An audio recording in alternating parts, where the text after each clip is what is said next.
8:30 को आपका एक्सीडेंट होता है और 9 o'clock आप मेंस की एग्जाम देने जा सकते हैं।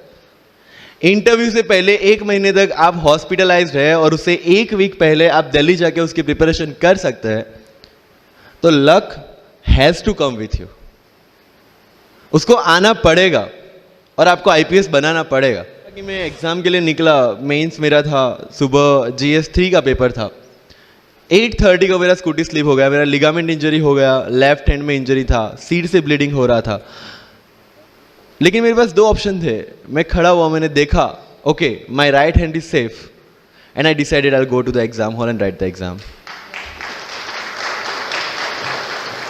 मेरे पास 2 ही ऑप्शन थे, या तो मैं वहां से उठ के रोने लगूं, यार मेरे साथ ही ऐसा क्यों हुआ, मेरा एक्सीडेंट हो गया, मेरा मेंस खराब हो गया और हॉस्पिटल जाओ, या दूसरा ऑप्शन था कि मैं देखूं कि मैं 3 घंटे और सर्वाइव कर सकता हूं। हाँ कर सकता हूं।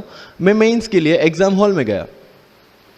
ये जितने भी फोटोग्राफ्स लगे हैं, सर ने जैसे बताया कि जितने भी इंसान सक्सेसफुल हुए, अगर आप उसकी लाइफ स्टोरी देखेंगे तो कहीं ना कहीं एक मोमेंट आता है जहां पे वो इंसान की जो स्ट्रगल है वो पीक पे हो जाते हैं। वो इस मोमेंट पे आपको डिसाइड करना है कि आपको वहां से यू टर्न लेना है या आपको वहां से आगे निकलना है। इन सब लोगों ने डिसाइड किया कि उनको वहां से आगे निकलना है, एंड दैट इज द फंडा ऑफ लाइफ। सक्सेस उन्हीं को मिलता है जो इस स्ट्रगल वाले मोमेंट से आगे निकलने की सोचता है। जब भी आपको लगे कि आपके सिर पे बहुत मुसीबत है, जब भी आपको लगे कि आप हर तरह से गिर चुके हैं, जब भी आपको लगे कि आपके पास कोई ऑप्शन नहीं है, तब एक चीज आप अपने दिमाग में लाइएगा कि यही मोमेंट है जहां से आपकी तकदीर बदलने वाली है। क्योंकि डायमंड जो होता है वो जितना ज्यादा घिसता है उतनी ज्यादा उसकी वैल्यू होती है। सोना जो होता है वो जितना ज्यादा तपता है उतनी उसकी वैल्यू होती है। अगर आप जिंदगी में तप रहे हैं, अगर आप जिंदगी में घिस रहे हैं, अगर आपको लग रहा है कि आप हर तरह से मुसीबतों में गिरे हुए हैं, तभी आपकी जो वैल्यू है वो बढ़ने वाली है। और यही मेरा एटीट्यूड रहा है। लोग बोलते हैं कि तुम्हारी फाइनेंशियल कंडीशन ठीक नहीं थी, पापा इलेक्ट्रिशियन थे, मम्मी हाउसवाइफ थी, डायमंड के कारखाने में काम करती थी, उसके बाद उन्होंने मैरिज में रोटियां बनाने का काम किया और उस तरह से मैं पढ़ा। लेकिन जब मुझे पूछा जाता है कि ऐसी कौन सी चीज है आपकी लाइफ में जो आप बदलना चाहते हो, एंड आई सेड नथिंग। क्योंकि अगर वो चीजें नहीं होती मेरी लाइफ में तो शायद आज आपके सामने मैं नहीं होता।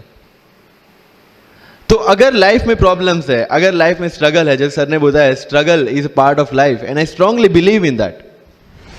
भारत वर्ष का सपना चंद्रगुप्त ने देखा, चाणक्य ने देखा, और उस भारत वर्ष को बनाने के लिए जब ये संघर्ष जारी था, और तब राजा धनानंद की डॉटर दुर्धरा से चंद्रगुप्त को प्यार हो जाता है, और जब चाणक्य उनको बोलते हैं कि नहीं तुम्हें उससे दूर रहना है, तब चंद्रगुप्त बोलता है आचार्य कभी कभी सोचता हूं कि जिंदगी में या ये भारत के सम्राट बनने के लिए इतना त्याग, इतना बलिदान ना देना होता तो। और तब चाणक्य रिप्लाई करते हैं तो हर कोई भारत का सम्राट होता। This is the fundamental rule of life. अगर आईएएस बनने के लिए, आईपीएस बनने के लिए सैक्रिफाइस करना नहीं पड़ेगा, अगर उसके लिए आपको त्याग नहीं करना पड़ेगा, तो आज पूरे इंडिया में हर घर में आपको आईएएस आईपीएस मिल जाएंगे। मुझे एग्जैक्ट डेट याद है, 23 मार्च को मेरा इंटरव्यू था। 20 फरवरी को मुझे हॉस्पिटल में एडमिट किया गया क्योंकि मुझे इन्फेक्शन हो गया था बॉडी में, एंड बहुत हाई फीवर था, तो आईवी के अलावा कोई ऑप्शन नहीं था। 1 मार्च को ठीक होके मैंने सोचा चलो दिल्ली निकलते हैं। 2 मार्च को मैं दिल्ली पहुंचा। 3 मार्च को वापस से टॉन्सिलाइटिस का अटैक होने की वजह से फ्लाइट लेके वापस से पालनपुर अहमदाबाद, अगेन हॉस्पिटलाइजेशन। 15 मार्च को I got relieved from the hospital. 16 मार्च को मैं दिल्ली पहुंचा और 23 मार्च को I gave my UPSC interview. तो 1 महीने का हॉस्पिटलाइजेशन। उसके बाद जब दिमाग में ये था कि मेरे साथ जो लोग इंटरव्यू दे रहे हैं वो 1 महीने से प्रिपरेशन कर रहे हैं, एंड 1 महीने से मैं हॉस्पिटल में था, again I thought this is the moment to prove yourself. I went to the interview और पूरे इंडिया में 2nd highest marks in interview.